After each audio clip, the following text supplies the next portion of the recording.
Okay, we're here in Walthamstow today. We've got the cash boards out, and this is about the cashless society which is coming in, which will give government and banks, I suppose, increased control over us. And it's sort of, I see this as being twinned with the ULEZ, where they've got increased surveillance on the streets, so they can control both your movement and your expenditure.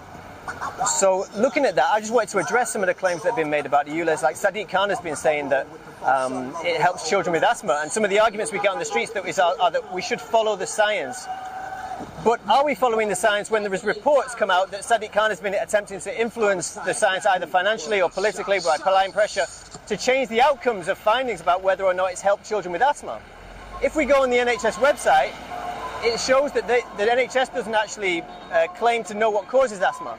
But obviously, bad air or pollution is going to have a deleterious effect on respiratory diseases. Okay, so we could accept that. But if we look, if correlation is not causation, and that's the scientific method, then we should look at other possible correlations. Now, in the era when asthma has increased, even in the past few decades, the air quality has improved.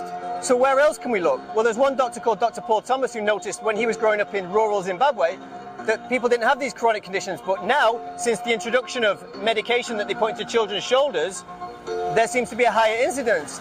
Now, this might seem like conspiracy theory, but there's a CDC study which shows that the children who receive those medications have an increased incidence of asthma. And we also know from what I was saying last time that the government suppresses science that don't agree with its agendas. So with hydroxychloroquine, which was to force through, they couldn't have got an emergency use authorization for the things that you put in your shoulder without suppressing science for alternative treatments. So we've got to consider what's going on here. All right?